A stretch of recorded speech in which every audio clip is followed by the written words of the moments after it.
Hey everybody, it's Aldo Gandhi, and I just want to let you know really quickly that our swag shop is reopened. DeepDishTees.com is where you go, and that's tees with T-E-E-S. Clever name, guys. They're the new home of our merchandise. You can get t-shirts, you can get caps, you can get coffee mugs, you can get hoodies, you can get all sorts of good stuff, and you'll help out the bar room with the purchase. So head over to DeepDishTees.com. Some may find the following disturbing. Discretion is advised. Every summer in Chicago, the sunshine spotlights the city's spectacular skyline. Its luxurious lakeshore, marvelous monuments, and the over 200 neighborhoods in the city. And it also brings to light two of the greatest sports franchises in the world. On the north side, it's the Cubs. On the south side, it's the White Sox. This is Crosstown Crosstalk.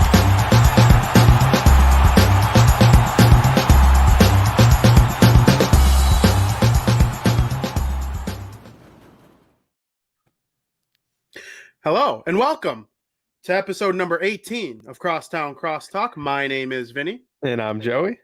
And Joseph, what are you laughing at? It's just, there's a lot of things. There's actually a number of things that make me laugh every time we start this show. It's your face, the fact that like I could tell you like the little jingle that plays before the show, you're like bopping to it, and it's just funny to me. And then just when I see you smirk, it just makes me smile. I don't know. All right, so I have that effect on people, which is really cool. Today is a big day in this house. Yes, it is. We, as a duo of brothers and pretty much partners in crime in terms of like life, I guess. Like, you know, I don't want to sound like weird, but like, you know, you're my guy. We ride with Tom Brady, and we, as a duo of brothers, have 7 rings under our belt. Everybody else has 0. So we have a 7-0 lead in life. No one will ever catch us. And are you ready to begin our quest for our 8th ring starting today? Big time. Can't wait. Gronk posted, got me jacked up. You think it's something that Tom posted? I don't know if you saw what he posted. He got a fresh haircut. Fresh haircut. Gronk is back. Look good, feel good. You look good right now. Thank you. I actually just got this hat. Did you end up getting a pie yesterday? I want you to go ahead and break his heart and let the fans know that you did not get your pie. I didn't get a pie because everyone in my house is a bunch of cowards and wouldn't go with me. The White Sox didn't start till 8:40. It was a perfect day. It was the perfect setup. And no one wanted to go with me. I wasn't going to drive all the way to Norwich from Bartlett to get a pie by myself. I want to experience it with the people. You know, I'm a man of the people. So we'll wait till next week. Yeah, we also should wait for a night that I'm home. You say I'm a coward. I wasn't even home. I didn't get home till 10 p.m. last night. And what did I do? I baked a fucking cheesecake because I'm always working. I work. I'm a working man. And if you live in the Chicagoland area, make sure you check out Joey Does Dessert and order a big fat cheesecake for your weddings and your shenanigans that you're celebrating here in the fall. Or how about order one for your Sunday football, your Sunday fun day? Like crack open a cheesecake in the noon games, have a slice for the 3 p.m. cap it off. Sunday night football, we're going in the fourth quarter, have a slice of cheesecake then. Couldn't have said it better myself. But, you know, back to Tom, do we think, like, last year I wasn't sure because, like, it's the first year with a new team. He had been with New England for 20 years, and then now he's all of a sudden in Tampa Bay where he has Bruce Arians as his coach, a little bit different in terms of the style. The receivers are much better. The defense is borderline elite. That's what we knew going into last season. They were a 7-9 team with Jameis Winston the year before. So it's like, oh, if Jameis could cut back on some of these turnovers, they'd probably win a bunch of games because he throws for lots of yards and lots of touchdowns. But it's like Tom is going to be the one who replaces him. That team could win the Super Bowl, and they did. So, like, what do you think going into the season? Because I know the Chiefs, the Browns, the Bills, they're the hot picks right now too, along with the I almost called them the St. Louis Rams. The Los Angeles Rams. Yeah, I actually think And it's obviously like hard to, back this take because they are the defending Super Bowl champions, as your hat indicates. It's hard to say this, but I think they're a better team this year than they were last year. And so does that mean they're going to win the Super Bowl? No, you can't just assume that. But I honestly do think if I had to bet, like going into this season or going into the last season, which team is going to win the Super Bowl or has a chance to win the Super Bowl, I would have taken this year's team. So I mean, 100 so yeah, Yeah. come playoff time, who knows what can happen? Especially if Tom, he's big in the big games. So Gronk was huge in the Super Bowl last year. My guy Mike Evans, he's probably I love Gronk and everything, but Mike Evans, you know what he reminds me of? And I don't know if I'm gonna look like an idiot for saying this. Mike Evans reminds me of a young Julian Edelman playing on the New England Patriots. I don't know if that's crazy to say or what, but I just feel that way about Mike Evans and Tom Brady in Tampa Bay. Yeah, it's crazy because Mike Evans is probably a lot more talented than Okay. Julian. But Julian Edelman, I mean, yeah, he's not like a Hall of Fame wide receiver, but I mean, he was there for the New England Patriots in those big moments. Yeah, and he always seemed to make the big catch. So, and this is Super Bowl 52, if I recall correctly, the upcoming one. I don't know. What does your hat say? I don't know how to read Roman numerals. What do I look like? They're Roman numerals. What did I say? I think you said Noman numerals. I knew No, you knew. I said Roman numerals. I don't know. I believe I can't do math, but I can speak. I forget what a 50. There's like I'm an pretty L sure. in there. I'm pretty sure it's 52. Anyway, that's a long time. That's 51 Super Bowls, right? There has never been a Super Bowl team to return all 11 starters on both offense and defense in that era. And the Tampa Bay Buccaneers are about to do that. And so I just think they're at a significant advantage. They added a little bit in the offseason as well. How do you think a full year with Antonio Brown as their third wide receiver is going to go?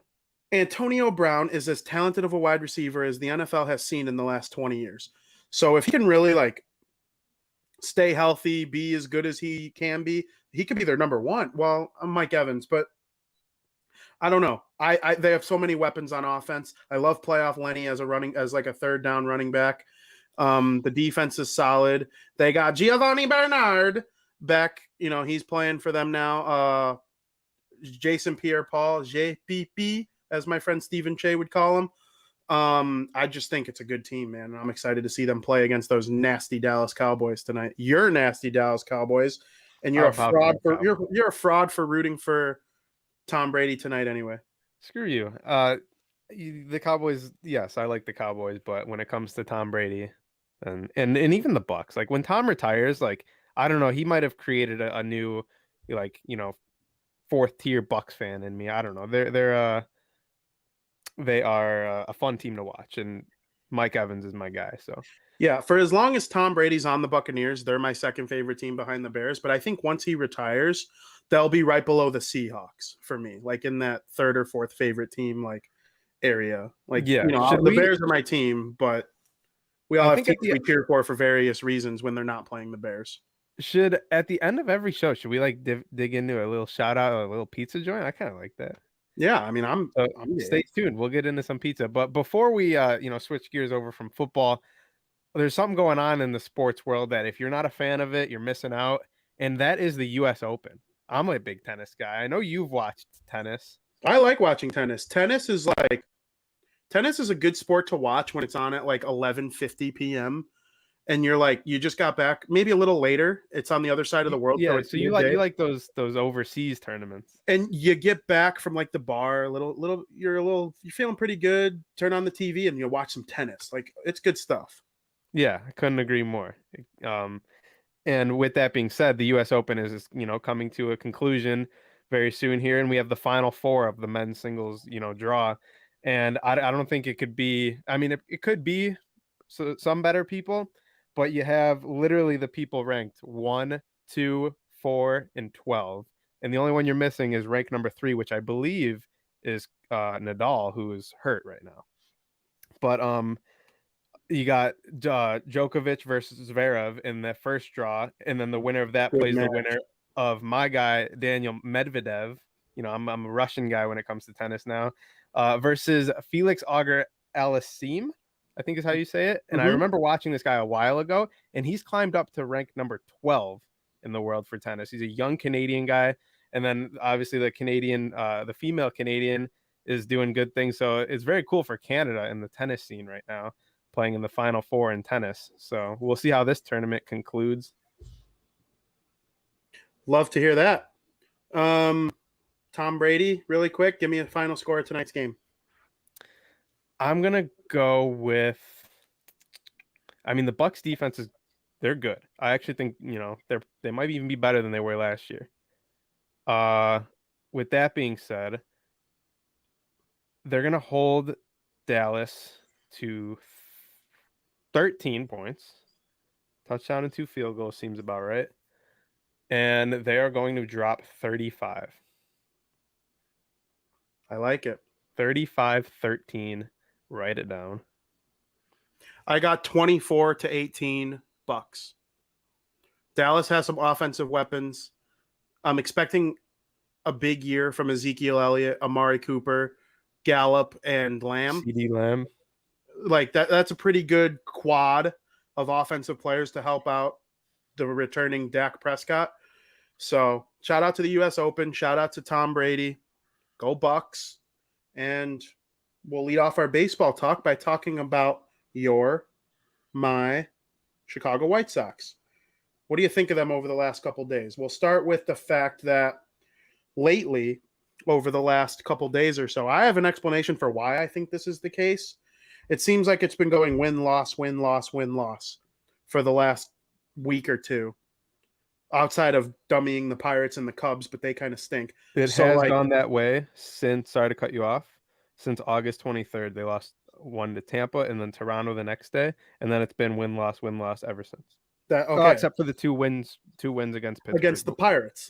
But the Pirates, that's one of the worst offensive teams I've ever seen. What's her name's boyfriend is batting ninth. I can't think of her name right now. Anyway, what are your thoughts on that? I have a pretty fair explanation. I'd like to hear what you think first, though. I genuinely don't have an explanation for it. I guess you can look at the teams that they're playing.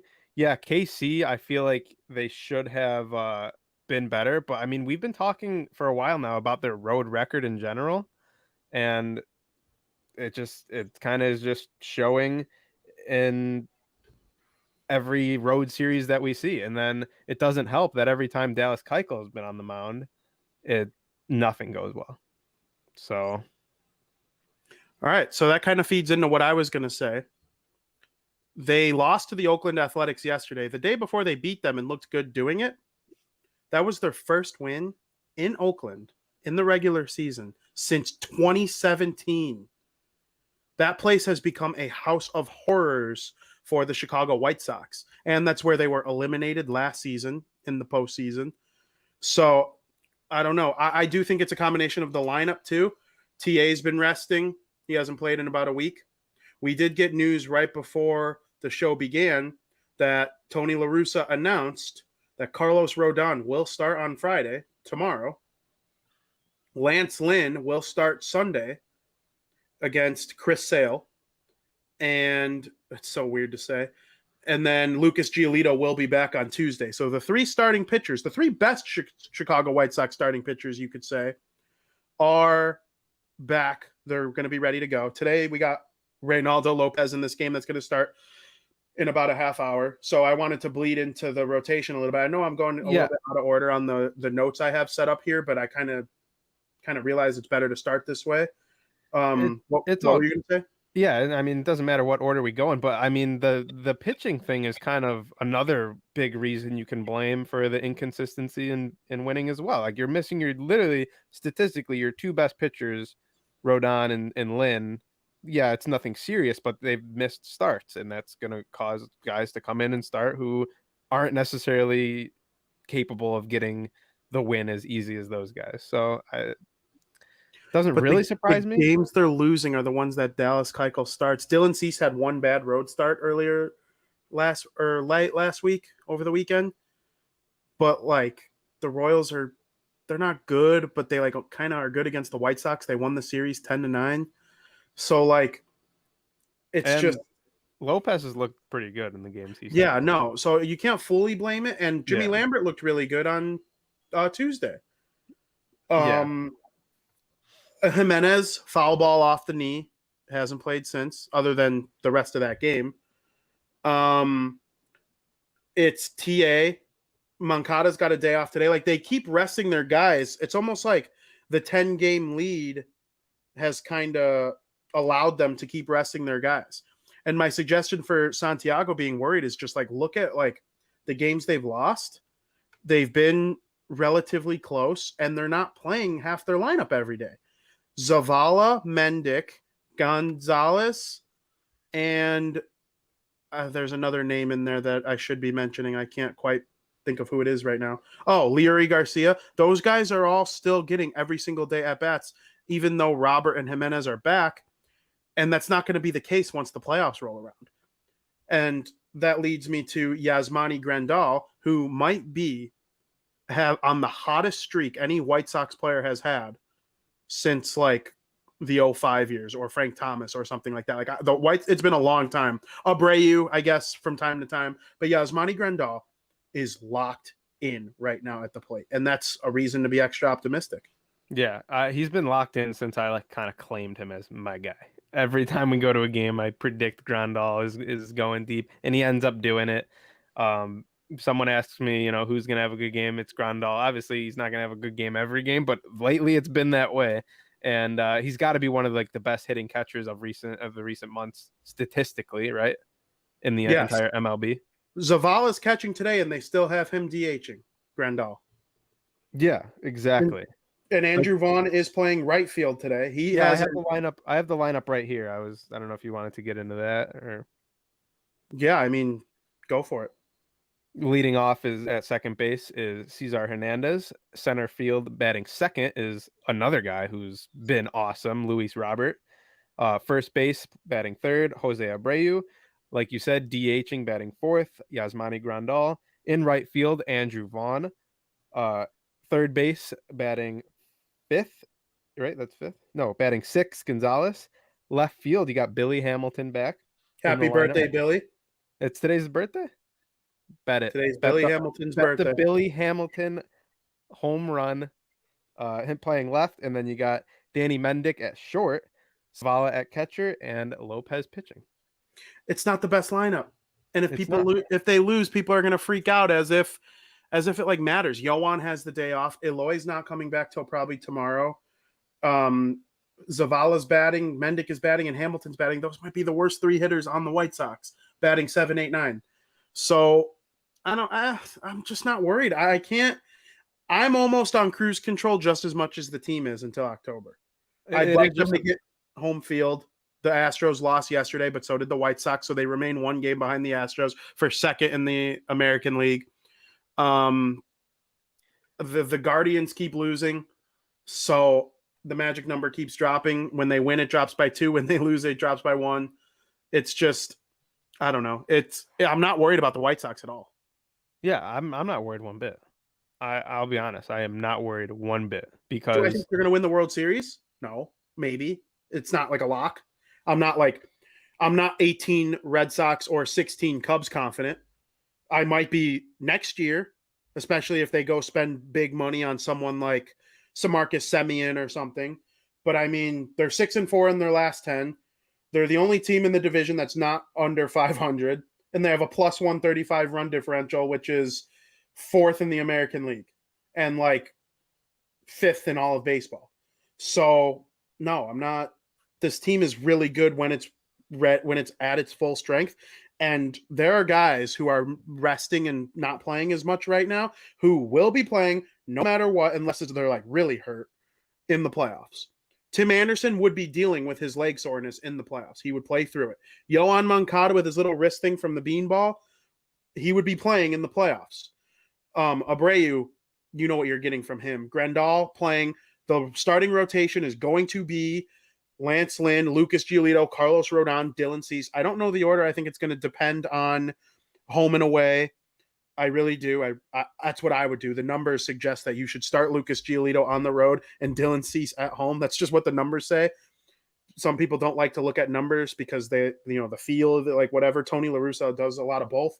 But if the numbers say that Lucas Giolito gives up 2 or 3 moon bombs every single time he's at home for whatever reason this season, but he like shoves extra on, like he's good at home, he's just better on the road. Dylan Cease is good on the road, he's just better at home. And then Lance Lynn, yelling profanities on the mound no matter what thing he's in. But I wanted to talk. Did you have any last minute thoughts on like not being worried too much, like win loss? Yeah, I get major like we're ready for playoffs now, and we just kind of wait it out. That's the vibes I get from this team right now on today's calendar. So I mean, I guess all you can do is just wait for October. That's the Patriots fan in you. Think about when they would lose to the Dolphins in like week 17 or week 15. People, I don't know about the Patriots. Okay. Maybe it is. I mean, yeah, I've rooted for some good teams, and the White Sox are now one of them. And that's the vibe I get. I get that this team it's going to be a different team. Even the energy of these guys. I cannot wait to watch Tim Anderson, like his electric factoriness in the playoffs. So. Playoffs?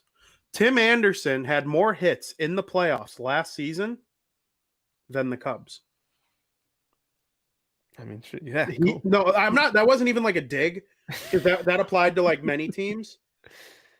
But it was more saying like how sweet Anderson is in the playoffs. Yeah, like he can have more hits than an entire MLB team. I think there's going to be a lot of guys where come playoff time, like literally this lineup is like fully healthy. Watching them in a playoff series, it's going to be like guy after guy coming up to the plate where you're just like pumped, like like especially like you go from like Luis Robert to Eloy. Okay, Abreu comes up. Oh, now we got Grandal. It's like every at bat is just going to be fucking electric in the playoffs. It reminds me of the 16 Cubs. Oh, leading off, Dexter Fowler. He's one of the best leadoff hitters in the history of the team. Oh, who's batting second today? Oh, Chris Bryant. Okay, batting third, Anthony Rizzo. Fourth, Javier Baez. Sixth, Wilson Contreras. Seventh, Kyle Schwarber. Eighth, like there were just so many. Ben Zobrist, I think, batted eighth. He might even bat second, and then you could bump, each other guy down a spot. Like I'm trying to think of. Addison Russell. I know he turned out to be like a shitbag human being, but he was a good baseball player in 2016 for the Cubs. He was that was a sweet lineup, and the White Sox are going to do the same thing. Robert, Jimenez, Grandal, Abreu, Vaughn. The list goes on and on. Moncada, Anderson. I didn't even name like 2 of the best players. Yeah, I didn't even name Moncada either. When Yohan Moncada is like your 5th best player, you are a great team, because he'd be the best player on most teams. He'll lead the White Sox in WAR over the next 5 years, besides maybe Robert. Yeah. But Jose Abreu is in a pretty sweet RBI race. He is. He currently trails Salvador Perez of the Kansas City Royals by 1, who, to his credit, he climbed all the way up and into the conversation. Devers remains in the mix. Abreu kind of got a decent lead on him, and then they went to Oakland, and he went a couple games without getting one. But, Devers is sweet. Vladimir Guerrero Jr., if that guy hit a grand slam tonight and tied Abreu, like, it wouldn't surprise me. I do think it will come down to one of those 4. I know Austin Meadows is having a phenomenal year. Teoscar Hernandez has been awesome for Toronto. Kyle Seager has almost single-handedly got the Seattle Mariners in playoff contention. Like, they have a serious chance. I'm not certain it's going to happen, because I do think the Yankees are going to play the Red Sox, but we'll talk about that in a little bit. Ohtani, if he goes on any sort of run, there's nothing that guy can do that would surprise me at this point. And then beyond that, I really think it's going to come down to like the top 4 that are currently leading. Yeah, I mean, RBIs is close. Like you think about it, you can get 4 of them in one at bat. Like, yeah, I do believe we have the American League list on the board right now, but I know that the top 4 are all from the American League in the entire MLB race for the RBI title. Yeah. One thing that kind of impresses me a lot is that you got Abreu at 103 here. Yeah, if you look at how many less home runs he has than Salvador Perez, who only has 1 more RBI than him, like, the Sox get on base for this guy. Yeah, and that's the thing. Our good friend Mike North didn't think Abreu was like, this MVP caliber player, right? Like, it was a result of the 60-game season. And perhaps Abreu wouldn't have had RBI per game in a full 162 game season if 2020 were a normal, non-pandemic affected year. But in every year of Jose Abreu's career, outside of 2020 and outside of 2018, he had 100 RBIs or more. Now, in 2020, he was on, like I said, he was on pace. He would have had 100 RBIs.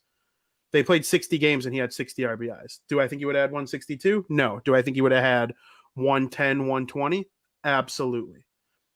And because, he probably would have had a cold stretch where he went 10 games with only 3 RBIs or something like that. That stuff happens. But 2018, Jose Abreu had 78 RBIs. He had 1 DL stint.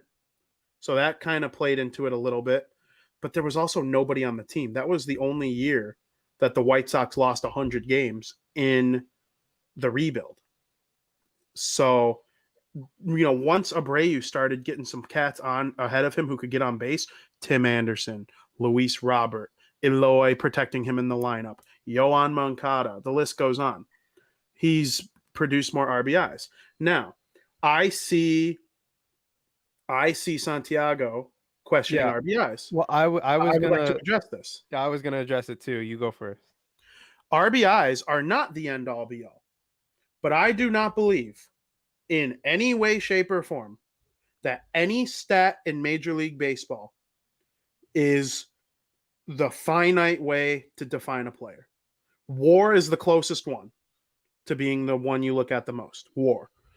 But RBIs tell me that you are trusted in the middle of the lineup to drive in runs when they are available to be driven in. You have a clutch gene, and you have shown the coaching staff that you deserve to be in that spot in the lineup where you're dependent on, like Santiago adequately points out. Abreu hits third on the White Sox for a reason. They know that when he comes up to bat, he's the guy you want on base. Now, batting average, if a guy like Tim Anderson leads the league in batting average, that's awesome. But that doesn't mean he's deserving of the MVP. He didn't even finish top 10 the year he won the batting title. There are so many things, like someone like Nick Madrigal, for example, who the White Sox just traded to the Cubs for Craig Kimbrell. His batting average was through the roof. His on-base percentage was through the roof, but his slugging percentage was dangerously low, and that affected his OPS. So most of Nick Madrigal's hits were not of the damage variety. So less home runs, less doubles, lots of singles, which is nice when you got the top of the order coming up after. So is Nick Madrigal a bad player? No. You just look at what he's good at based on certain numbers. Like I said, there's no one statistic in baseball that is like the end all be all. I do believe WAR is close because it takes everything into consideration. Yeah. And I guess I don't know if this agrees or disagrees with what you just said, but to Santiago's comment, if we pull up the list of the RBI leaders again, if you look at a guy and compare Abreu's numbers to a guy like Vlad Guerrero, who has how many more hits? He has 34 more hits than Abreu, but obviously Abreu still leads in RBIs. They bat roughly in the same spot in the lineup, but that just speaks to, the teams. Like the White Sox are way better than the Jays. So are they though? Offensively? Yes, I would say so. I don't think so. You don't think the White Sox are better than the Jays? Not offensively. No. I do not. Yet. I think if Robert played the full season, yes. Jimenez, yes, maybe. Grandal. But in 2021, the Blue Jays have been a better offensive team than the White Sox, yes. I mean, in 2021, maybe, but when you that's the numbers we have here. I get Guerrero Jr. and Jose Abreu's RBI numbers. Vladimir Guerrero Jr. does benefit, like Abreu, from hitting around him. George Springer, Bo Bichette, what's his name? The other guy, the other kid, Kevin Biggio. That's who I was thinking of. Marcus Semien, Teoscar Hernandez. There are so many other good hitters on the Blue Jays, similar to what Jose Abreu gets. So I see the sentiment by Santiago about RBIs. That's why in 2020 when Abreu had a 310 batting average or whatever it was, on top of leading the league in RBIs, and his OPS was over 900. That's where I look at statistics individually. So like Yasmani Grandal has a terrible batting average, right? But his OPS is over 900, which is like what all the MVP candidates have. So with Yasmani Grandal, looking at the batting average will deceive you, because if a normal person looks at Yasmani's batting average, they're going to think he's having a poopy year, when in reality, he's probably been the White Sox best offensive player this season. Yeah, I don't disagree with you. I'm just saying, or I do disagree with you about the lineups. I think nine and best nine to best nine, and obviously like we haven't really seen the White Sox best nine a lot this year. I give this light to the White Sox. That's just me. It's a close. The Jays are an amazing team, especially amazing team being in fourth place in their division. Well, their pitching has been suspect all season. Baseball, you need both. The White Sox have Lance Lynn and Carlos Rodon and Lucas Giolito and Dylan Cease and Michael Kopech and Liam Hendricks. The Blue Jays don't have that. Yeah, has their best pitcher been my guy, Ryu? No. Who's been better? tight, it's been tight pants. Robbie Ray. Mr. Show Your Butt Cheeks himself. That dude wears pants that annoy the crap out of me, and he grunts every single pitch as loud as he can. Planet Fitness is probably watching, having a seizure when that guy pitches. Santiago asks about WAR. I personally look at WAR the most. Yeah, I don't know if he's asking if WAR is what you look at or what is WAR, because you mentioned it. I'm assuming he knows what WAR is. WAR, for those who don't know, though, is wins above replacement. It is a metric that combines offense, defense, base running, ability, basically every ability in baseball combined into one statistic to value a player. So usually the guys who lead the league in certain categories, like that end up winning the MVP, are often the like top WAR leaders. So right now the top WAR players on the White Sox are Yohan Moncada, Tim Anderson, Jose Abreu, Jimenez, and Robert Woodby. Grandal's WAR is through the roof for a catcher that missed 2 months. He's got over a 3 WAR. They say the average Hall of Famer should have about a 69 WAR, and that's not a nice joke. That's not a nice joke. I'm being dead serious. About a 69 WAR is what gets you into the Hall of Fame. If you're above that, you're a lock. If you're from like 65 to 69, that's where like the debates come in. That's where like Big Papi comes in and all that kind of stuff. Paul Konerko was like just short. And for example, Mike Trout just turned 30. He's already in the 70s for career WAR. So and that number could go down depending on it won't for Trout. For those that don't know, the I don't know if you said the exact things that go into calculating WAR. I have it right here, and I didn't know everything.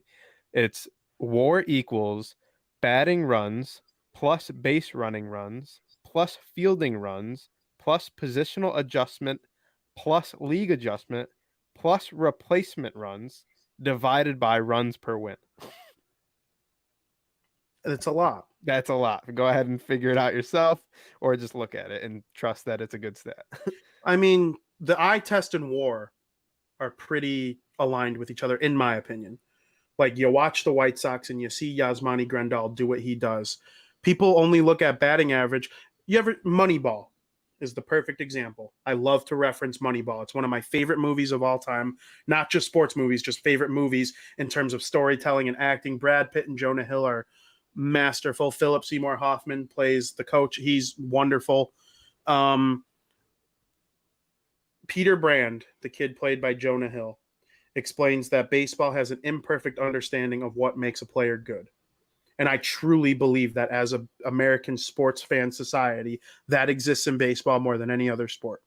In football, you watch a football game, you could tell that Tom Brady and Peyton Manning and Joe Montana and Dan Marino, you can tell by watching that those guys were Patrick Mahomes, they're just better than everybody else. In basketball, you can watch the NBA Finals and you can see LeBron James or Steph Curry or Giannis Antetokounmpo. They could take over games, right? In baseball, it's not that simple. It's like Connor McDavid in hockey. Weave through the zone, make these plays, feed it to Draisaitl, score. Like it's a little more simple. In baseball, there's like Peter Brand would say, an epidemic failure that allows teams to mismanage themselves and overpay players that aren't worth it. And that's why you see teams like the Los Angeles Dodgers, the Tampa Bay Rays, the Oakland A's. Those teams are all so successful. And in the case of the A's and the Rays, they do it without spending lots of money. People probably don't see the Dodgers as a Moneyball team, but they really are, because they use analytics. And that's why their farm system is so good. And that's what allows them to make big trades for guys like Mookie Betts and Max Scherzer and Trey Turner, because their analytics and all that allowed them to draft and develop these players to trade for those guys. And of course, they're also rich and can pay them when that time comes. They don't have to lose Bellinger to the Yankees like the A's do. And they don't have to lose Max Muncy to the Red Sox like the A's do. They're like a combination of the Yankees and the A's, the Dodgers, and that's why they're so successful. I want the White Sox to be like that. It seems like they are. They let James McCann go. James McCann is an imperfect understanding of what a great baseball player is, because on the surface, it looks like he's better than Yasmani Grandal, but he's not. He's not even close. Do you understand what I'm saying? Yeah, I understand what you're saying completely. And I guess, the thing that I love about this White Sox lineup, you made me think of it by saying that, is pretty much everyone, top to bottom, didn't make a name for themselves anywhere else. Except for Grandal. Yeah. But was You're he right. was he part of the original plan? I'm talking lineup wise. Obviously, like Lance Lynn was very successful elsewhere. Craig Kimbrell, Liam Hendricks, but I'm talking the lineup 1 to 9. And was Grandal even, a part of the plan? No, he was like their big splash free agent signing. I think Exactly. they have one more in them in the offseason, but Yeah. I don't know. Every single one of those guys can get on base.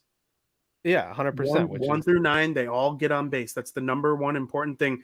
They all have power. Sure, it's nice when Abreu hits one to Pluto.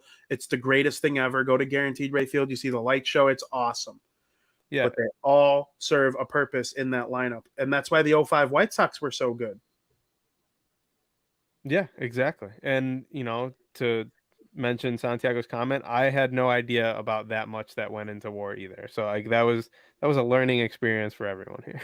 Yeah, WAR is a really good stat. People that, like I said, medieval game. Baseball's a medieval game, and only the people who move past batting average and RBIs. Like I appreciate Jose Abreu's RBIs. He comes up clutch in the right time. I think it's one stat to be proud of.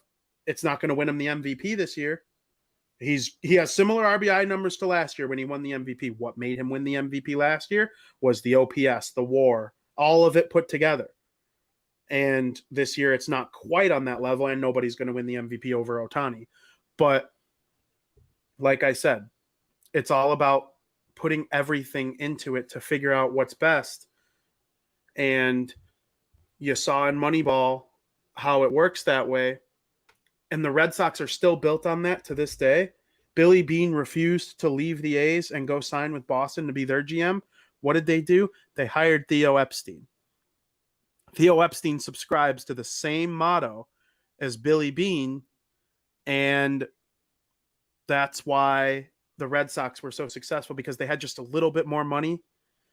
They were able to go out and get someone like Pedro Martinez, where the A's don't really do that. They let Ingrenhausen go, and they let Jason Giambi go, and they let Johnny Damon go. That doesn't happen with the Yankees or Dodgers or Red Sox, but the philosophies are similar, and that's why they're so good. And I want the White Sox to be that way. Yeah, and it's good that you pointed out for WAR, like what makes a good WAR, because you can look at, okay, someone has a 50 WAR, and if you don't know much about the stat, like is 50 good, is 50 bad? It's pretty good. Yeah, I wanted to see if you can guess the active player with the highest WAR. No, it is not Mike Trout. It's probably Miguel Cabrera. Oh, no.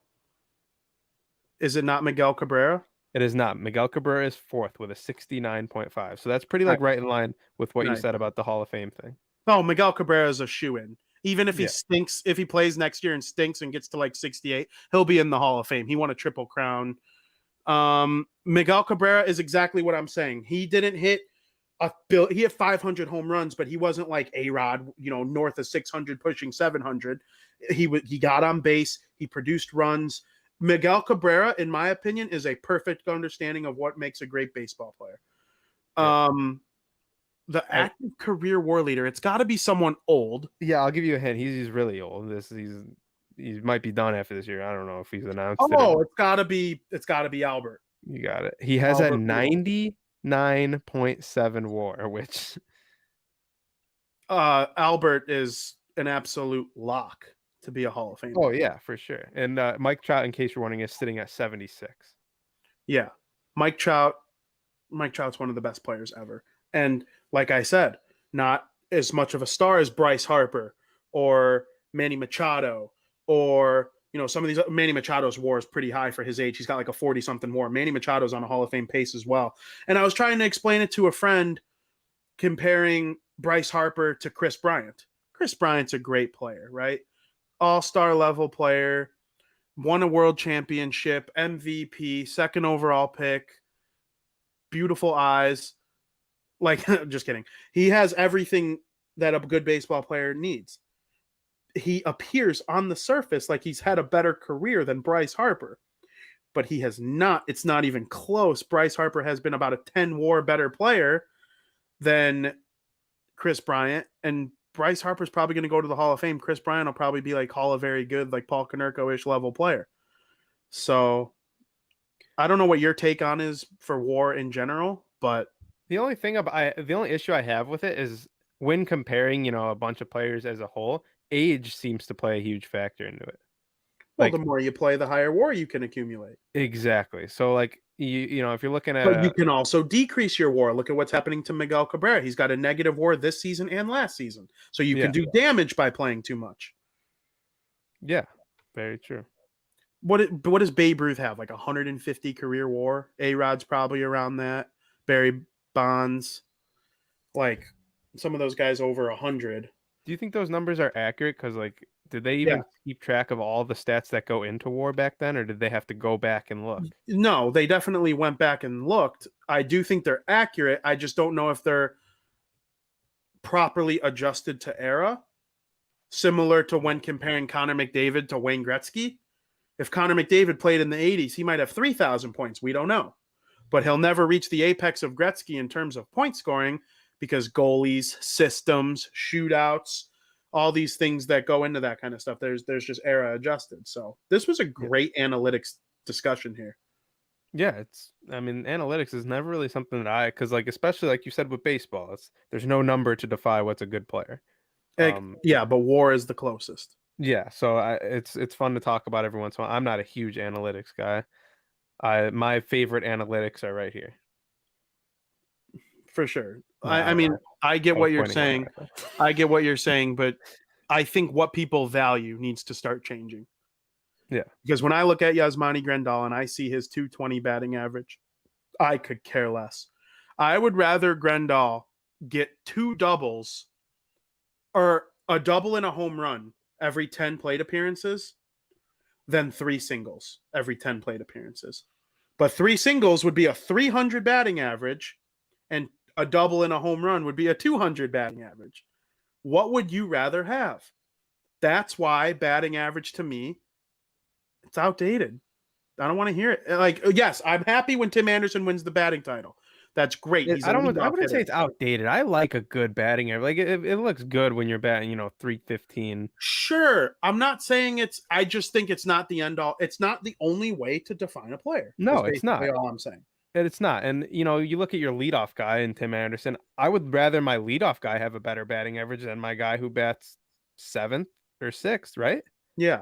So where you bat in the lineup depend greatly on whether you should take stock into the batting average. I think a leadoff hitter should have a decent batting average.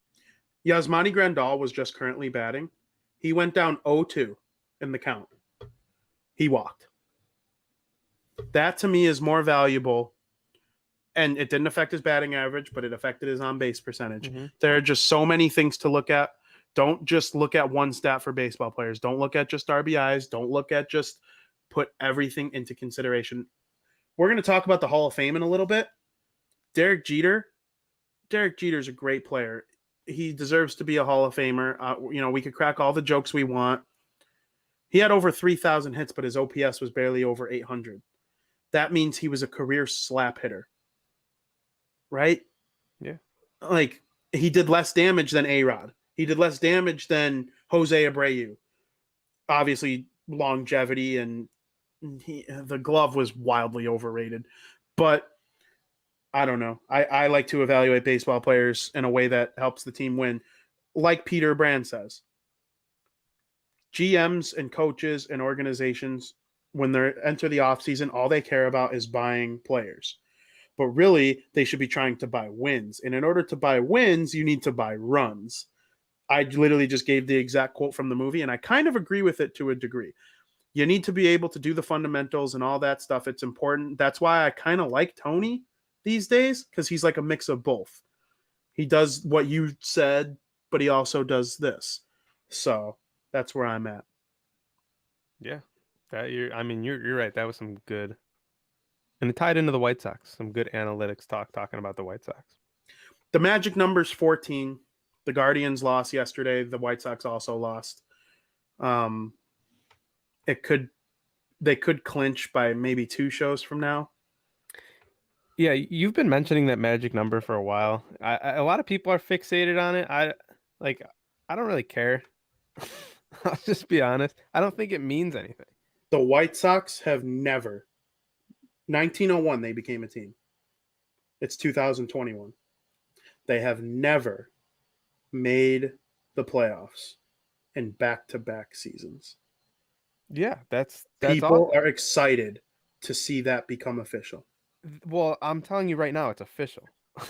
Like the magic number to me, it's like it'll be cool. It's like a cool. Okay, the White Sox clinch, but I mean, no one's catching them. But those World Series teams always clinch just a little bit earlier than everybody else.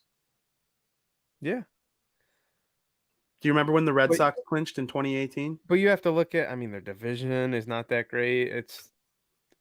The magic number doesn't mean much to me, but it's cool. I'll be like when it happens, like, okay, they're 1 game away. The magic number is 1, and then we go to the game, they win, and boom, playoffs. But ask yourself, why does the division stink? Well, a big part of it is, they're playing the White Sox a lot. Okay, good. Cleveland gave other up teams because they knew they couldn't catch them. They traded their second best hitter to the White Sox. The team they're chasing. Bieber's been out. That hurt them. He's barely pitched this season. But I mean, yeah. So, as the Southburb Hitmen point out, make sure you listen every Monday, 7:45 p.m. They're selling tickets to the wild card game. That's hilarious. Exactly. That's what I'm saying. Don't buy those tickets. The magic number is... Unless you're a Red Sox or Yankees fan, which I would do anything. I would do anything to go to either Fenway or Yankee Stadium for the wild card game. I would probably set the max at 1,000. I would go. I wouldn't even hesitate. I would just do it. You re-earn that money later. You can't re-earn that memory. You're I not wrong about that. You want to talk about the Cubs? Yeah, I was going to just say about I think that Red Sox. Do you think the Red Sox Yankees is for sure going to be the wild card game? I mean, it's not for sure. The Oakland A's are in the mix. The Seattle Mariners, kind of, not really. But I do think it's ultimately going to come down to Red Sox Yankees. Don't you? Yeah. The question is Fenway Park or Yankee Stadium. I mean, the Yankees are they peaked way too early. I said it. I'll say it till my head falls off. They peaked way too early. One more time? They peaked way too early. Did you know that the Yankees peaked way too early? Wow. They're done. The ball's on you. The ball's on me. You still got to play the wild card against them. Like, how dare you? Give me a wild card game with the Boston Red Sox with Chris Christopher Sale on the mound. Christopher Allen Sale. Yeah. I got to take. We'll get to that in a minute. The Cubs are red hot right now. What the heck is going on? A couple of my guys. A couple guys that I have claimed over the past 2 weeks or so. One of them, Patrick Wisdom. Talked about him last week. I won't get too much into him. He shaved his mustache, so he went down a little bit. But a guy that climbed. Frankie boy. Frankie Schwindel. We all know I love my first baseman, especially if they're righty. And that's exactly what he is.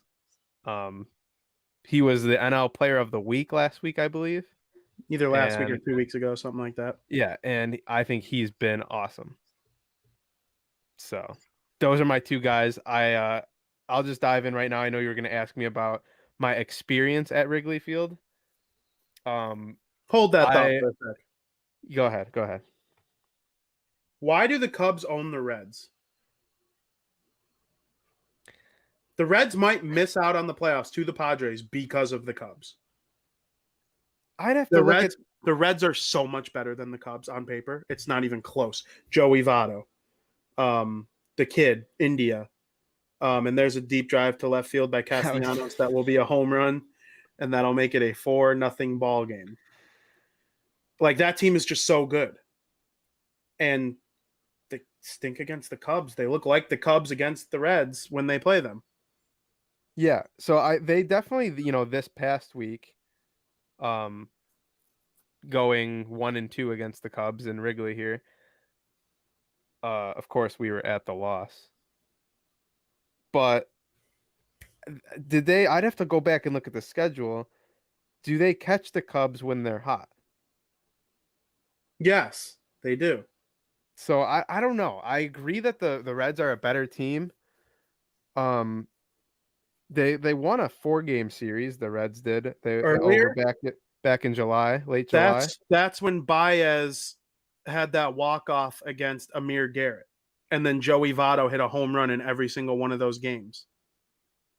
Yeah, Joey Votto hit a home run in like 7 straight games, and 4 of them were against the Cubs or something. April 30th to April 2nd, the Reds won a 3-game series 2-1. So I don't know if they necessarily I wouldn't say that the Cubs own the Reds. Do they own them without Bryant, Rizzo, and Baez? Okay, maybe Frank Schwindel owns. Frank Schwindel, Ian Happ, and and Patrick Wisdom. Which also another guy who hit a bomb at the game we were at, Wilson Contreras. That thing was crushed. Do you like whoop there it is when the Cubs hit a home run? It's pretty sick. It is. It's pretty sick. It is. And honestly, a lot of stuff about that stadium is sick. I hate everything about it. I'm just gonna go ahead and say that real quietly. I love Wrigley Field. It's real fun. The organist, you've reached out to him. John, drawing a blank on his last name. He's dead to me until he responds. No, screw you. He's not. No, because if you're not following this guy on Instagram, I don't care. /TikTok, I don't have TikTok. It's all lame until he responds. You got to follow this guy, John something. I'm drawing a blank on his name. I don't want to starts with look a B. now. Yeah. Look him up. Wrigley Field. He's the organist, and this guy is just a fun guy. He'll record himself, playing the organ, and he'll do certain jingles to opposing players coming up to the plate. He'll post videos of him pumping up the crowd and stuff, and it's just a good time. He's just a happy looking guy. I don't know why you're making that face. I love this guy. Respond to me and I'll love you, guy. I'll get him. Don't worry. But anyway, Wrigley Field, I love it. I'll just go ahead and say that. I love Wrigley Field. But if you're going to ask me about the fan experience, from an outsider, people got to show some love to Guaranteed Rate Field as well. Because I'm going to just go ahead and say, as much as I love Wrigley Field, a diehard baseball fan who loves the history and the simplicity of it, the wrapped hot dogs, the pre-wrapped hot dogs. Shout out Jake. Yeah, shout out Jake. the whole outdoor concourse area, like I love that. But if you're going based off of an outsider who doesn't know much about either team, doesn't know anything about baseball, they're probably going to enjoy Guaranteed Rate a little more. They got the light show, the music is significantly louder. It's just a better, I don't know. Visually, it's a beautiful field, but that's not a slight to anything because I love Wrigley Field. When are you going back? Funny you say that. I'm actually going back tomorrow for What's tomorrow? Chris Bryant's grand return to Chicago. So I'm excited. I can't wait. What are you doing after that game? After that game, I will be probably getting in the car, driving south to Guaranteed Rate Field to watch my Boston Red Sox take on my Chicago White Sox. It's going to be a good weekend. It is going to be a good week. I honestly can't wait. The cool part about it is, like, yeah, we're not Cub fans. I like Wrigley Field. You'll go ahead and shit on it. I love Wrigley Field. I love going there. I'm very happy I've been able to go there this past week, and then I'm going back tomorrow. But not only am I going, to Wrigley Field again, I get to go see the Giants, a team that I have claimed that I really like. Yeah, they're not, past the Dodgers for me, but I do really like the Giants. I always have. I always thought Chris Bryant was kind of cool. Now we get to see Chris Bryant return to Wrigley Field as a visitor. That's going to be awesome. And then literally 4 hours later, we get to see, my Red Sox, who I actually am a big fan of, play the Chicago White Sox. It's literally going to be, I can't ask for like a two better matchup. I don't know who I'd rather.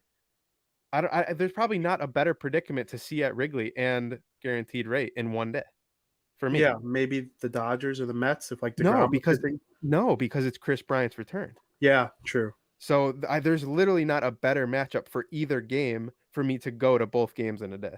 Yeah, that's a really good call. So the Cubs, they got the Giants. The White Sox have the Red Sox. It's going to be a big weekend here in Chicago watching these teams. Saturday, the tailgate or the bar crawl. Yeah. Talk about it.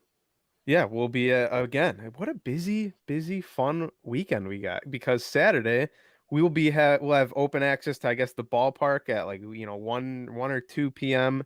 and we'll have the outfield bar area we'll have access to. We'll be able to watch batting practice, pitchers warming up, and so we'll have like 3 hours access in the ballpark for the 6:40 start. So that's going to be fun. And again, they're playing the Boston Red Sox. So come say hello if you're going to any of these events. We would love to say hello to you. I'm excited to see Chris Bryant return to Wrigley Field. That's going to be interesting. I'm going to take videos and put them on social media and probably, do lots of writing about it too, because it's going to be a big deal. There were not a lot of seats when we went. We went to the Tuesday game against the Reds. It was the only game that they lost. It was dressed like a chair day.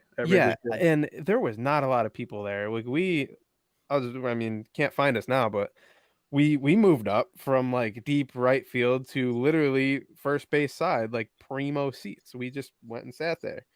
We're rebels, I know. We might do that again tomorrow, but I'm actually expecting a pretty packed house for Chris Bryant's return. Yes, I agree. And we got a picture sent to us from our buddy Jake. You remember that picture, that mural of Chris Bryant that we walked past? Yeah, he took a picture at it today. Yeah, so he's just like, he's obviously with just walking, Carl. He's obviously just walking the streets of Wrigleyville, which is pretty cool. With Carl. Yeah. Why haven't we had Carl on the show yet? Never reached out to him. Maybe we will. Get to have some great tasting, less filling, talk about the Cubs and their demise. I won't make him cry. We got to have Carl, and then we should have Carl and Dave and do like a 4, like it was crosstown crossover. We got Sox and Cubs. Have them both after when we have Carl. So they'll both be reoccurring guests. Then they'll know us. Then we get Chief for our Wednesday show. That would be sick. I've talked to Chief about it before. He would come on for sure. You brought up the NL West slightly. Big weekend series between the Los Angeles Dodgers and San Francisco Giants. The Giants lost out on first place. The Dodgers and them, they keep going back and forth. What do you ultimately think is going to happen? Well, Maybe we'll say, no, you could go with what you ultimately think will happen. Yeah, I think it's going to be back and forth, till the end of it. Last Thursday when we were coming to you uh from Atlanta, real quick, Santiago, it's like down the street on the side of a bar building. It's It's not like in between. It's like in between Old Crow and in Wrigley. Rizzo's, and yeah, Wrigley. In Wrigley. It's on like a brick wall. It's Would very that be cool. Addison? I don't know the streets that well. What street is that Oak restaurant on? Because it was like right across the street from there. On the what? The street that restaurant we went to, the Irish one that had the Broncos bar, That was right across the street from Old Crow. that was right near the mural. Yeah, so I don't know, just the line of bars down Wrigleyville. He said it's a waste. If you walk to Old Crow from Wrigley, you will find the Chris Bryant. You'll see it on the right. That is a Vinnie Parisi guarantee. And it's really cool. It says "Thank you, Chris Bryant" and all that. I don't know if it's new. I don't know, but NL West gonna come down to probably that last week of the season. That's something I believe. It could very well switch. This season you got San Francisco here in Wrigley playing the red hot Cubs. That could go in favor of the Dodgers, who are playing the Padres, I believe, this week. And I don't know where it's at, but we'll see how that goes. I hope the Giants hang on and win really bad. The Padres are pushing for the wild card spot. I thought they'd be much better this season, but credit to the Giants, man. They've been so good, and in May, June, people were like, when are the Giants going to fall off? They came so close to being one of those extra wild card teams last year, but ultimately fell short to the Brew Crew. And then this year, it's like, whoa. Yeah, it puts me in a tough position because I want the Dodgers to win that division, like bad. And the Giants are playing the Cubs this weekend. So I'm gonna wear a blue shirt tomorrow. I'm not wearing anything Cubs, but I'm gonna wear a blue shirt. What? I know. I was thinking about it. I really want it's gonna be Dodger blue. How about that? It's not Cub blue, it's Dodger blue. I'm not gonna wear Dodgers. I'm not gonna jersey foul. I'm not throwing on my Mookie Betts jersey because honestly I don't like that. Here's my disclaimer. I've said it many times. If you're going to a game and team A is playing team B, don't wear Team C's jersey. Don't be that guy. Don't wear a jersey to a game the team's not playing in it. I'm not going to wear anything Dodgers, but I'm wearing Dodger. Disgusted with you. I said Dodger blue. You were thinking about ordering a Giants hat. I know, and then it hit me like they can't win these games. My Dodgers need to win the division. Talk about Bryce Harper. If the Dodgers had a 7-game lead on the Giants, I'd be like, go Giants. Go Chris. But now I'm going, go Frank. Go Patrick. This is going to be fun for me. This is going to be real fun for me going against you and Jake. I'm looking forward to it. I like being on an island by myself, and I'm ready. I can take it. I can handle it. Says the guy who will wear a Cubs hat on this show. Explain. You said you'd wear a Cubs hat if Patrick Wisdom ever came on this show to talk with us. I'd think about it. You're the one persuading me not to. You're the one who said, you can't do it for the brand. I know, and you're the one who's saying you can. I am dedicated enough to this show to consider doing something outrageous in order to get Patrick Wisdom on the show. Okay. I mean, I don't think Patrick Wisdom will really give a shit if you're wearing a Cubs hat. That's not going to make him come on the show. Like, Vinnie Parisi's going to wear a Cubs hat. I better go on the show then. I don't think Patrick Wisdom gives a fuck if you wear a Cubs hat. Maybe he does, though. Maybe. Santiago, you say you can never root for a team outside Chicago, but you don't have a problem with anyone that does. By the way, screw the Dodgers. Couple things. You're missing out on a lot of good stuff by only being trapped in a bubble of the Chicago teams. Just my opinion. With that being said, can the Chicago teams be your number one? Yes. I'm all for having your number one team. And then if you enjoy the sport, which I know you do, and as much as we do, there is no problem with rooting for whoever you want consistently. Calling them your second team, third team, no problem with that. You have your number one.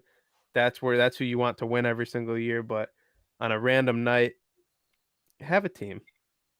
Doesn't hurt anyone. Love the game. I'm wearing a Atlanta Braves hat that I just picked up in Atlanta. I love it. Speaking of Atlanta, the Braves, they're on a little bit of a funk, but they're having a good year. The Philadelphia Phillies are watching Bryce Harper have a magical season.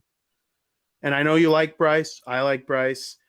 Do you think he could be like an MVP caliber player? Like, what do you got on Bryce Harper? Yeah, I actually think he's looking real good for that NL MVP. Wouldn't you say? Either him or Tatis Jr. Yeah. Is Tatis? He's 100% healthy? No, didn't he take time off? Yeah.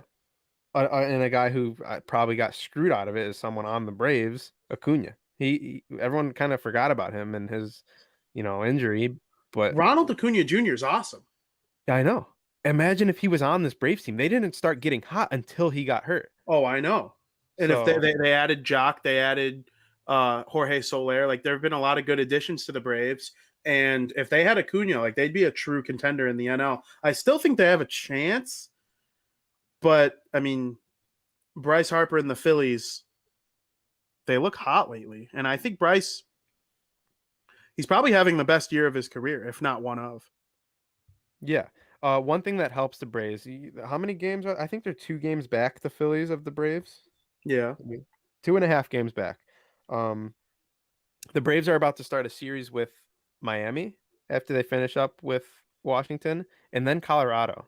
Both are at Truist Park. I can call it Truist Park now because I've been there.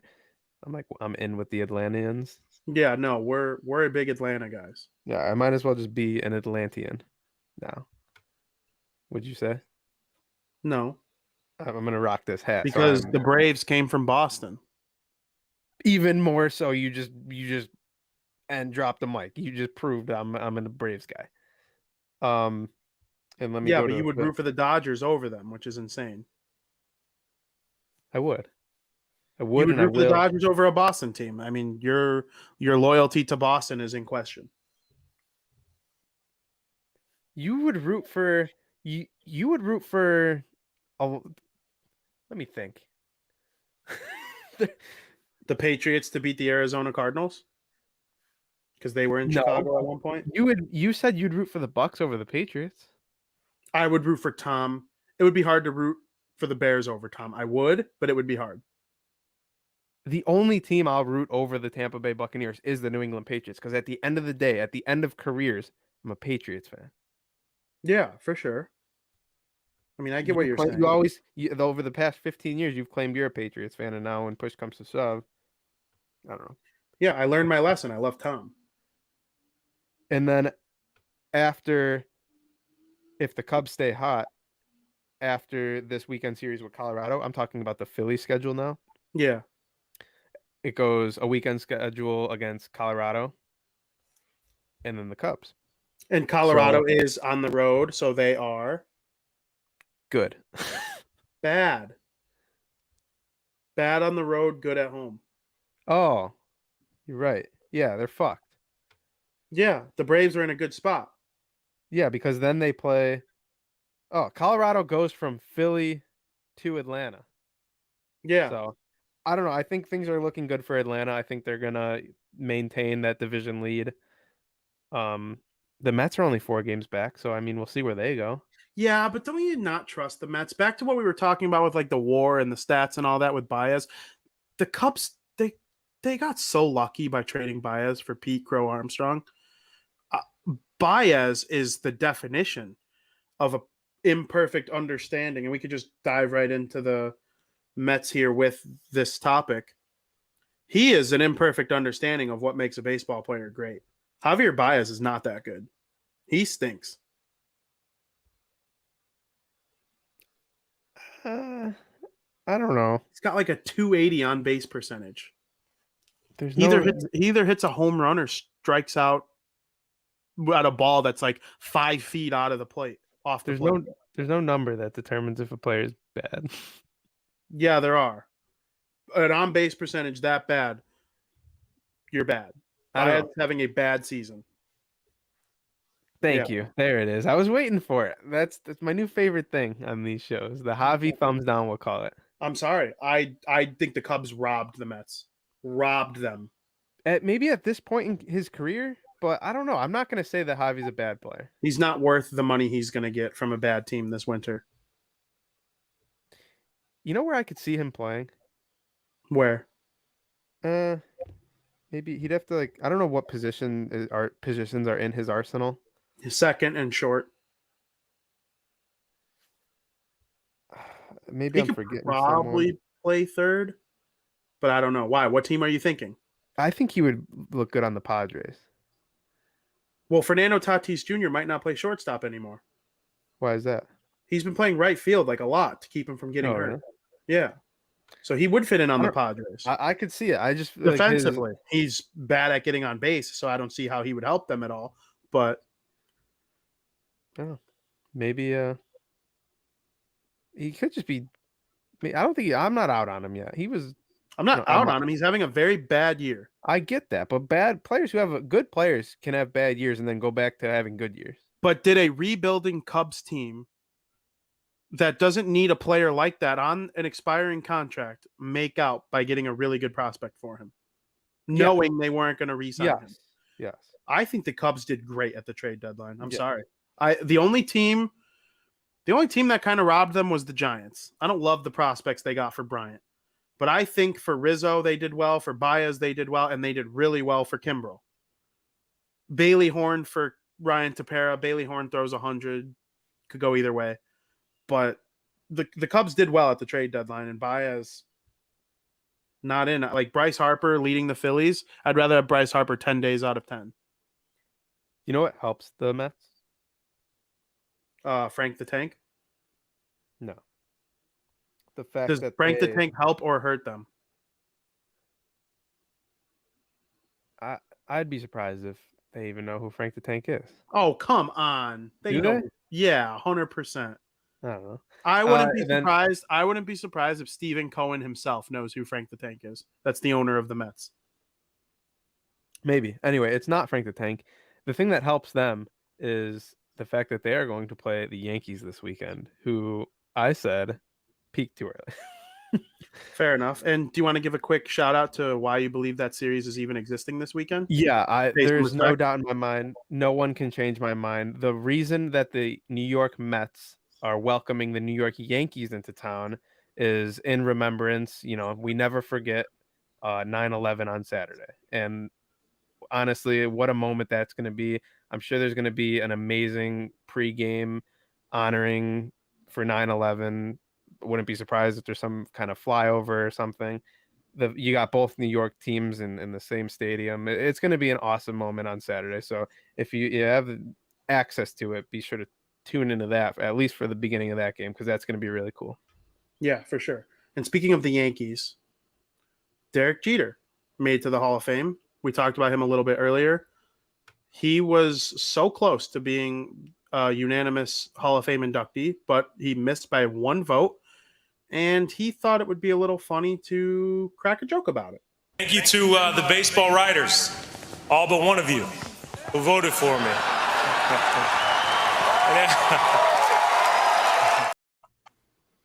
I think that's hilarious. It is. And I guarantee that one fucker who didn't vote for him is laughing his ass off as well. Like, there's no way you're not.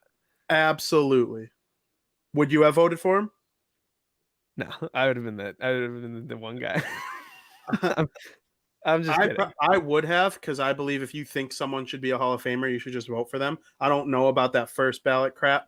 Like, if someone's a Hall of Famer, they're a Hall of Famer. Or you don't want to give them the unanimous title. Exactly. That's a bunch of. I agree. That fits into that old school dumb baseball mode that we're trying to break here on this show of just looking at people's batting average and stuff like that. And that's part of the reason why Derek Jeter, borderline Hall of Famer, but people think he's like a shoo-in, should be unanimous, and I just don't get it. Yeah, I agree. I would have voted for him. If I ever get a vote, he would have got my vote. I agree. Me too. The Hall of Fame though, the baseball MLB Hall of Fame, it sucks. It really You sucks. talking about the ceremony or the whole process behind it? No, the process behind it. The ceremony is great. It's Seeing tough. Derek Jeter be up It's there, definitely the witty, and toughest sport to get into, I would yeah, say. but there's also like things that hinder guys from getting in.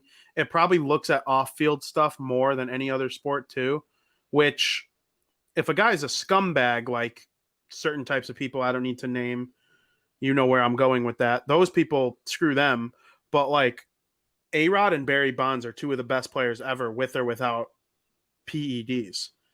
Should those guys be in the Hall of Fame?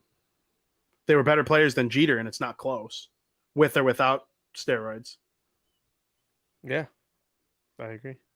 But would you give them like their own steroid era wing of the Hall of Fame or something like that? Like, No, what I would would be say what would be Joey's way of handling it?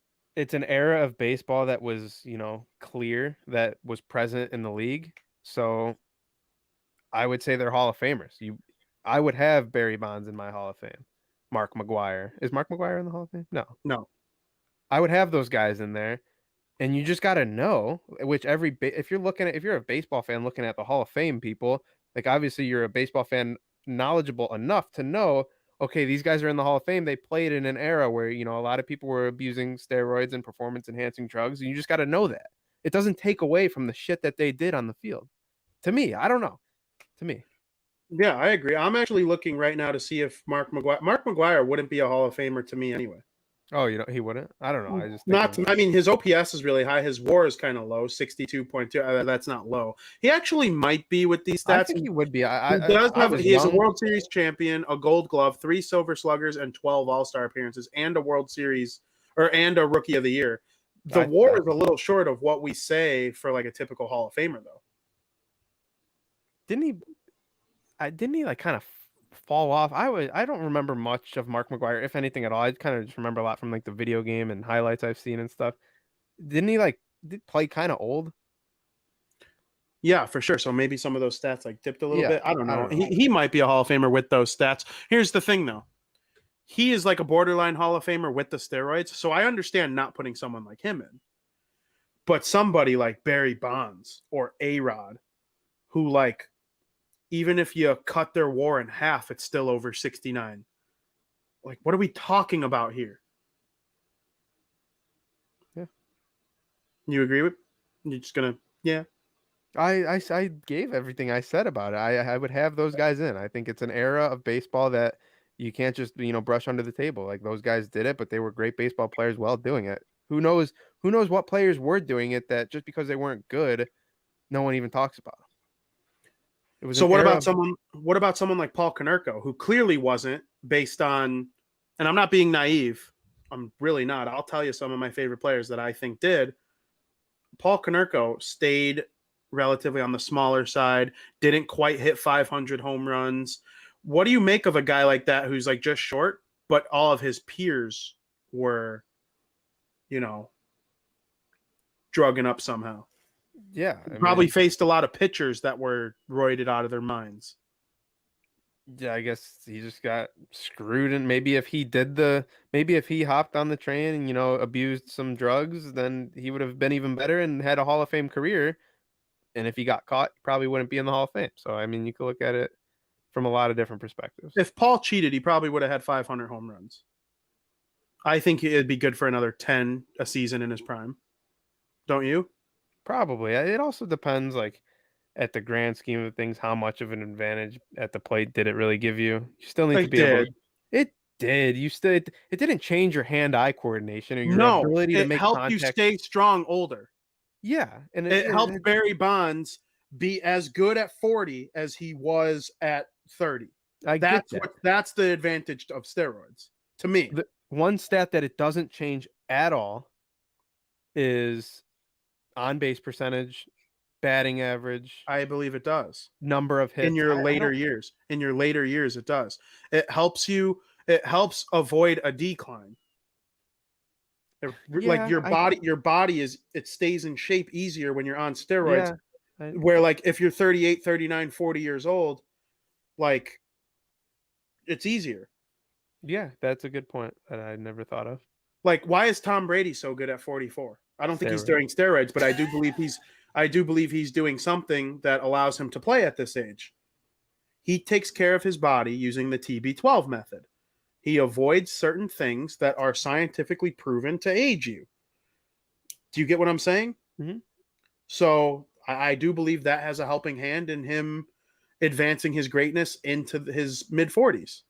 Yeah, I guess I see your point. Before we kind of wrap things up here, one thing we didn't mention, we kind of talked about, the Giants are coming to town, and then the Cubs head over to Philadelphia to play the Phillies. That's all taking place before our next show. We didn't talk about the White Sox after the Red Sox leave town. Who's coming over? What are we doing that week?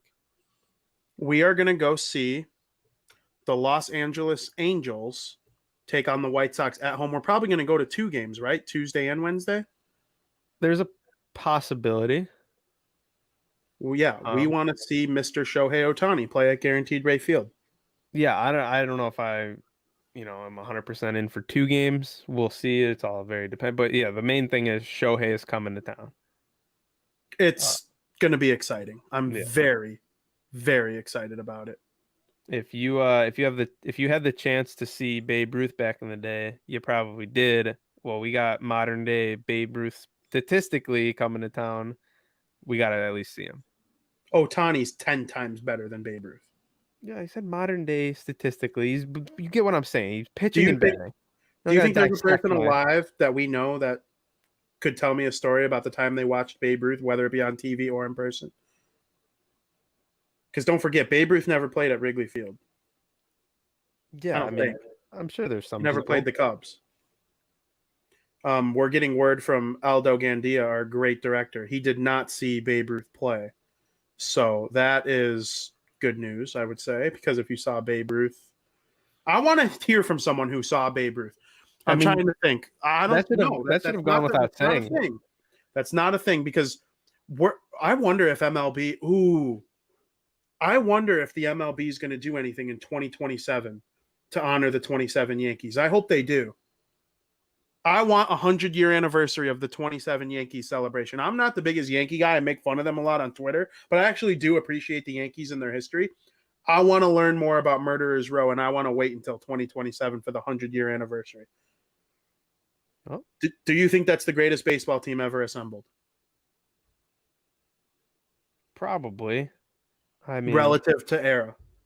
Yeah, relative to era, maybe. I mean, you know way more about it than I do. It's Lou Gehrig and the Babe Ruth led Yankees. Like Yeah. they won 1 billion games, the World Series. They didn't have to go through a playoff run though, which is also something people fail to remember about baseball in the early half of its existence. Exactly. It's a lot harder in the regular season American League champion played the regular season National League champion. This White Sox team would not make the playoffs in 1927. And did they even play the World Series would already be determined. It would be the Rays versus either the Dodgers or Giants, whoever wins the division. That would be the World Series if it was still set up that way. And did they even play 162 games back then? I would have to look. I don't know. Probably was not nearly as many. So I don't know. The best team in baseball relative to their era, maybe. I do think it's a lot harder to be like that good in a modern era. You look at like a team like some of those Dodgers teams or the 18 Red Sox. Those were dominant teams for this modern era. So I think the 18 Red Sox would smoke the 27 Yankees. Exactly. Like I think the 18 Red Sox screwed. might be the best Red Sox team I'll ever see. I stand by. I think the best team ever assembled is the 01 Mariners, and they didn't even win the World Series. Did they lose it to the D-backs? No, they freaking lost in the first round. There was like one of the biggest chokes of all time. Like I'm trying to think of who would have been on that team. I'm pretty sure Edgar Martinez, A-Rod, Ichiro Suzuki. It was just a loaded team. They won like 110 games or something like that. I would have to do it. We'll talk about the 2001 Yankees on next week's show, or Mariners on next week's show. I'm pretty sure they also haven't made the playoffs since, which is crazy talk. I want to see Seattle Mariners playoff baseball personally. I don't know about you. I have a Mariners hat, so I would probably throw that on. Who makes the playoffs first, the Mariners or the Kraken? The Kraken. You think? Yeah. Because the Mariners could make it next year. I do see the Astros taking a little bit of a step back next year based on some of the players that are leaving, and the A's, they're hit or miss, Moneyball, and I think There's the Angels, they'll never no. figure it I out. was just gonna say the Angels. There's no way that the Angels don't fucking really try to turn this shit around over the summer. But will they be successful in their attempt? I think so. We have not seen Shohei. Like, he was good to start the season, but he isn't what he is right now. And Mike Trout's been out. So I mean, you insert a guy like that into the lineup with this Shohei. Well, I'm not. He did tweet that he's off to Houston. Yeah, I might, start really cheering on the Angels here because I actually see good things in the future. I hope. There's I no wanna way watch the they can Angels fuck be good. this up. There's no way they can fuck this up. They Oh, have I believe they can. they I don't know. They need better pitching. You can't have Ohtani be their ace and their best player. I agree. And I with do that. think it's possible to get a couple pitchers who can pitch better than Ohtani. Yeah, 100%. Like he'll get top 10 Cy Young votes, but if they could get like their version of Lance Lynn or something like that, if someone's out there to help them, someone is absolutely out there to help them. Do you want to wrap up the show by talking about the AL East? Sorry, Jose Abreu just scored the tie or hit in the tying run. Cesar Hernandez. You like to rip on me for the way I watch the show or watch the game while doing the show? Listen. There are lots of podcasts out there that record while watching the team, and some of these guys stand up and freak out. I'm one of those guys. You don't stand up and freak out. You sit there like this. Ask the South Burbs Hitmen guys if I freak out. There was the time where Gavin Sheets hit the walk-off home run while we were recording, and I stood up and freaked out on air. So yeah, that's how it's got to be. Oh, if the White Sox hit a walk-off home run, well, it just started. It's in late time, so the show will be long over by the time the game ends. When you said, do you want to wrap up the show by, and then you pause and we're looking at the TV, I would have bet everything that you said by talking about pizza, but no. Oh, no, we're going to talk about pizza, but really quick, you want to give a little synopsis on your AL East? Yeah. The Rays are still good as fuck. The Yankees peaked way too early. They're a trash team. Mike Stanton, not worried about him. Christopher Sale is back. We're going to put that meltdown that they had against the Rays behind us. The 7-1 lead they had ended up losing 12-11. We're going to put that behind us. We're going to put the next game behind us where it was, I believe it was 12-1 Rays. They ended up losing 12-2 or 12-7. So they scored 6 unanswered, trend in the right direction, and then the Red Sox won yesterday 2-1. So they're back. The Rays just might be better. The Rays are good. The Rays are really fucking good. I really hope that, they get bounced by an underdog in the playoffs because I don't want either of my teams to play them. I don't want the White Sox to play them. I certainly don't want the Red Sox to play them. They're really good. The White Sox match well against them, though, for some reason. They didn't fare so well in Tampa. They lost 2 or 3 in Tampa and won 2 of 3 in Chicago. So I think the White Sox would be the team that give the Rays the biggest run for their money. I think if the White Sox don't beat them, the Rays win the American League.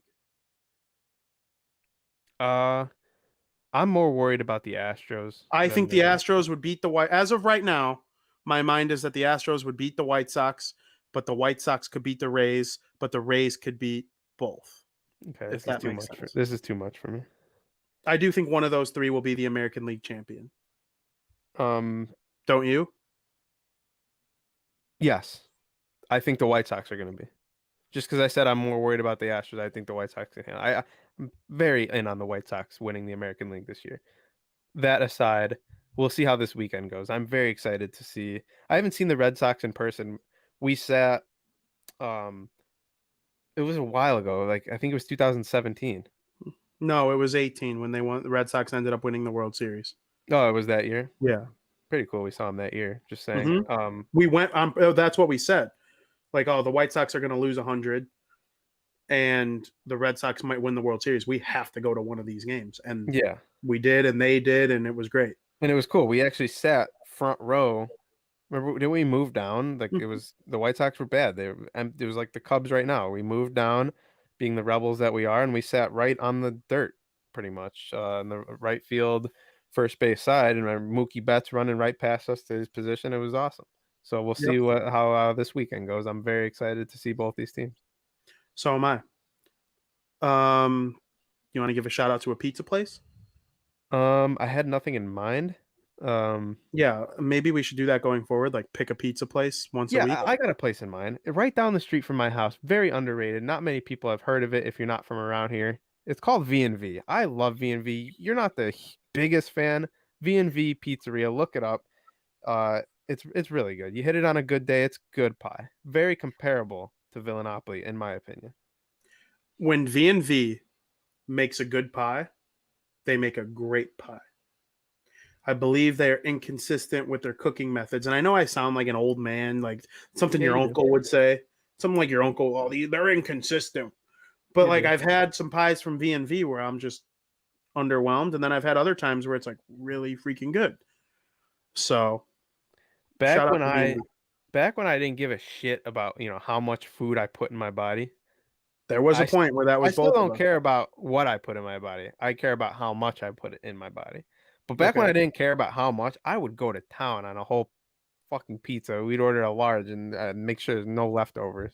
You still do that even in your lifestyle change that I still you could. made in the last 3 years. As often. I love V&V. That's my shout out. V&V pizza. Look it up. Very good. Absolutely. So that's our pizza for the day to Santiago and anyone else who talks pizza in the chat. Special shout out to my good friend Joe Mandel. Thank you so much for hooking us up with some tickets to the Boston Red Sox Chicago White Sox game. I can't thank you enough. Your bobblehead will be coming. It's all yours. I can't thank you enough. All the Southburb Hitman guy. We took this week off due to multiple vacations in the group, and I'm excited to get back at it this upcoming Monday with those guys. It was a great 2 weeks with you, obviously, or a great 2 days with you here on these shows. I want to give a shout out to our wonderful family friends, Nick and Jeannie, Jeremy, that we stayed with in Atlanta, welcoming us into their home, showing us Atlanta. It's a beautiful city, Truist Park. Want to go there for a game so bad. It was a lot of cool stuff. The Battery right outside the stadium. We went to the Georgia Tech football game, and it was just an unreal experience, and I can't thank them enough. So. Absolutely. And a special shout out to the barroom leader, director, everything. Happy birthday to you, Aldo. We are all very thankful for all the stuff you provide for us here at the network. It's been great. I love it. And make sure you reach out to me and Joey on Twitter. Tag us in your pictures at Guaranteed Rate Field, at Wrigley Field.